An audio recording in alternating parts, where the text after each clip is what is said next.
మనిషి నీకే చెప్పేది ఇదో కాకి చెప్పిన కాకి కథ. నా పేరు కాకి, నాకది మనుషులు పెట్టిన పేరు. అస్థిపంజరం, ఇది నేను మనుషులకు పెట్టిన పేరు. ఎందుకో ఈ కథ చివరిలో మీకే అర్థమవుతుంది. నాకు నలుగురు పిల్లలు, అందులో రెండు నా పక్క చెట్టు మీద ఉండే కోయిలవి. కోయిలకు గుడ్డు పెట్టడం మాత్రమే తెలుసు, పిల్లలుగా మార్చడం తెలియదు. కానీ మాకు గుడ్లు పెట్టడం, వాటిని పొదిగేయడం, బిడ్డలుగా మార్చడం మాత్రమే కాదు, వేరే తల్లి బిడ్డల్ని మా బిడ్డలుగా కంటికి రెప్పలా కాపాడడం కూడా తెలుసు. ఆ రోజు ఆదివారం, జోరున వాన, బంగాళాఖాతంలో వాయుగుండమంట.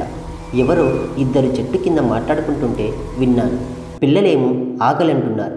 కర్మ కాకపోతే ఈరోజే చెత్త కుండీలో, డ్రైనేజీలో ఏమీ దొరకని పరిస్థితి. ఒక పక్క పిల్లల్ని చూస్తుంటే కడుపు తరుక్కుపోతుంది. మనసుకి దెబ్బ తగిలితే ఓర్చుకోలేని శక్తి మన శరీరానికి ఉండొచ్చేమో, కానీ మనం ప్రేమించే వాళ్ళకి దెబ్బ తగిలితే ఓర్చుకునే శక్తి మన మనసుకి ఉండదు కదా. అందుకే వాటి కోసం ఏమైనా తేవడానికి గాలిలోకి ఎగిరాను. ఎదురు గాలికి ఎగరలేక రెక్కలు అలసిపోతున్నాయి. ఆకలి కేకలు వేస్తున్న పిల్లల పరిస్థితి ఏంటి అని ఆలోచనలు పెరిగిపోతున్నాయి. వాన చినుకులు విశ్రనారాల్లా శరీరాన్ని తూట్లు పెడుతున్నాయి. కాసేపు అలసట తీర్చుకుందామని ఒక ఇంటి ముందున్న మామిడి చెట్టు మీద వాలాను. సరిగ్గా సమయం మధ్యాహ్నం 12:45. నా అదృష్టం కొద్దీ అప్పుడే ఆ ఇంట్లో భోజనానికి కూర్చున్నారు. వాళ్ళు తినేదాకా ఉంటే కనీసం 4 మెతుకులైన చేతులు కడిగేసిన కంచంలో దొరక్కపోవా అని నా ఆశ. ముందు పచ్చడి, తర్వాత కూర, ఆ తర్వాత సాంబార్, చివరిగా పెరుగు. ఇది వాళ్ళ మెను. మొత్తం నలుగురు. ఒకతను మాత్రం ముసలివాడు, ఒక 70 ఏళ్ల వరకు ఉంటాయి. పాపం, అతని కంచంలో మాత్రం అన్నం, ఎర్రటి రంగులో మామిడి పచ్చడి. అమ్మా, తాతయ్య కూర వేయొచ్చుగా అని పెద్దాయన పక్కనున్న చిన్నపిల్లాడు అన్నాడు. వాడు అలా అనగానే ఆ పిల్లాడికి ఎదురుగా ఉన్న వాళ్ళమ్మ, ఏంట్రా వేసేది, నోరు మూసుకొని తిను, తిండి పెట్టడమే ఎక్కువ, దేవుడు కొంతమందిని తీసుకెళ్లకుండా భూమికి భారంగా ఎందుకు ఉంచుతాడో అర్థం కాదు, కూరలు కావాలంట, కూరలు ఎక్కడి నుంచి వస్తాయి అంది కళ్ళు పెద్దవి చేస్తూ. ఆమెను అలా చూసి సంబంధం లేని నాకే భయమేసింది. ఇంకా ఆ పిల్లాడెంత?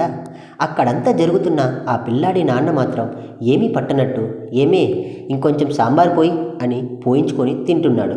వాడు అచ్చం బురదలో పడుకునే పందికి ముందు 2 కాళ్ళు తీసేసి చేతులు పెడితే ఎలా ఉంటాడో సరిగ్గా అలానే ఉన్నాడు. పాపం, వాడి ముఖాన్ని వాడు రోజు అద్దంలో ఎలా చూసుకుంటున్నాడో. పాపం, ఆ పెద్దాయనకు అన్నం కలుపుకోవడానికి కూడా చేతుల్లో బలం లేదు. అయినా సరే బాగా ఆకలి వేస్తుందనుకుంటా త్వరగా అన్నం కలుపుతున్నాడు. వణుకుతున్న చేతులతో మొత్తానికి కలిపేశాడు. ఆత్రంగా ఒక ముద్ద తీసి నోట్లో పెట్టుకున్నాడు. వెంటనే నీళ్లు తాగాడు. బాగా మంటగా ఉందనుకుంటా. కంట్లో నుంచి నీళ్లు వచ్చాయి. ముఖం ఎర్రగా మారిపోయింది.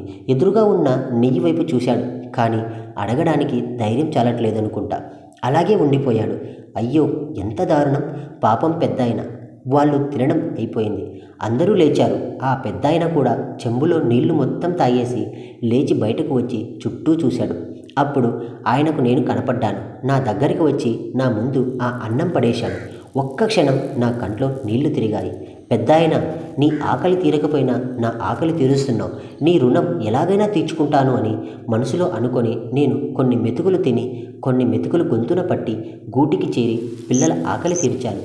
సరిగ్గా 26 రోజుల తర్వాత అనుకుంటా, ఎప్పటిలాగే వేట కోసం ఏటి మీదుగా వెళ్తున్నా.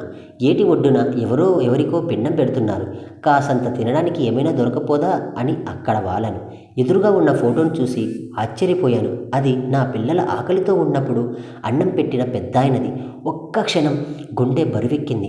విషాదంతో రెక్కలు దిగజారిపోయాయి. అయ్యా, పిండం పెట్టి కాకుల్ని పిలవండి, మీ నాన్నగారు వాటి రూపంలో వచ్చి తింటారు అని పూజారి గారు చెప్పారు. ఒక పెద్ద కంచాన్ని పెద్దాయన కొడుకిస్తూ ఆ కంచాన్ని చూడగానే నా ఆశ్చర్యం ఆకాశాన్ని అంటింది. నల్లటి నా ముఖం తెల్లబడిపోయింది. ఎందుకంటే ఆ కంచంలో పంచభక్ష పరమాన్నాలు ఉన్నాయి. ఊరిని మనుషులారా, మీరేం మనుషులరా బాబు! బ్రతికినంత కాలం బ్రతకడానికి పెట్టకుండా చచ్చిన తర్వాత బ్రతికించడం కోసం పెడుతున్నారా? పోవడం కోసం కోరికలు కోరుకొని కాకి రూపంలో రావడానికి పూజలు చేస్తున్నారా? బ్రతికినంత కాలం రాబందుల్లా పీక్కు తిని విసిరేసింది తినడానికి కాకుల్ని పిలుస్తారా? ప్రాణం ఉన్నంతకాలం పెద్దాయన కప్పుకోవడానికి కండువ కూడా ఇవ్వకుండా పోయాక కట్టుకోవడానికి పట్టె పంచి పెట్టారా? ఏం మనుషులరా బాబు! పాపం ముసలాయిని బ్రతికినంతకాలం దినదిన గండంగా బ్రతికేలా చేసి ఇప్పుడు ఏమీ తెలియని అమాయకుల్లా ఫోటోకి దండం పెడుతున్నారు. అసలు వీడి నా ముక్కుతో పొడిచి పొడిచి చంపాలి. ఏరా వెధవా, ఇంటి చెట్టు మీద వాలితే ఈసడించుకున్న కాకిలో ఈరోజు మీ నాన్నను చూసుకుంటావా? కొంచెం కూడా సిగ్గు అనిపించడం లేదా?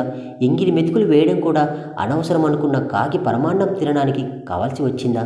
అలా మనసులో వాడిని తిడుతున్నప్పుడు నా ఆవేశం కట్టలు తెంచుకుంది. వెంటనే గాలిలోకి ఎగిరాను.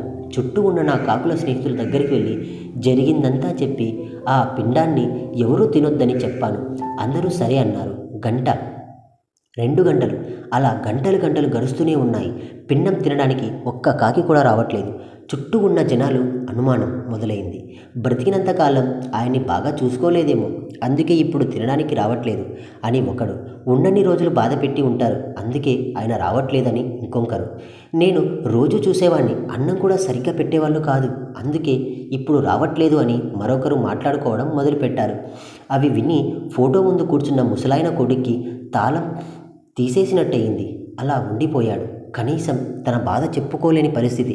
పరువు పోయినట్టు, ఏదో కోల్పోయినట్టు, బ్రతికున్నా చచ్చిపోయినట్టు అనిపిస్తుంది అతనికి. నా బిడ్డల ఆకలి తీర్చినందుకు ఆ పెద్దాయన రుణం ఇలా తీర్చుకున్నాను. ఈరోజు ఒక మంచి పని చేశాను అనిపించి గర్వంగా గాల్లోకి ఎగిరాను. ఓ మనిషి, వింటున్నావా? నీకే చెప్పేది. సెంటు పీలిస్తే మంచి వాసన వస్తుందని, తాగితే బలం వస్తుందనుకోవడం అమాయకత్వం. అలాగే డబ్బు అవసరం తీర్చే వస్తువుల్ని ఇచ్చిందని ప్రేమించే మనుషుల్ని కూడా ఇస్తుందనుకోవడం మూర్ఖత్వం. అయినా ప్రేమ ఇవ్వడానికి మనం లేనప్పుడు ప్రేమను తీసుకోవడానికి హక్కు ఎలా పొందుతాం? ఒక మనిషి గొప్పతనాన్ని అతను చేసిన పనులను బట్టో మంచిని బట్టో కాకుండా అతనికి ఉన్న డబ్బును బట్టి నిర్ణయించే సమాజంలో బతుకుతున్నావు. మనిషి త్వరగా భయపడు. చివరి మాట, కొన్ని కాకుల శరీరం నలుపు అవ్వచ్చు, కానీ మన మనసు మాత్రం తెలుపు. ఈ మాట కాకుల కంటే మనుషులకి ఎక్కువ వర్తిస్తుంది. జై హింద్.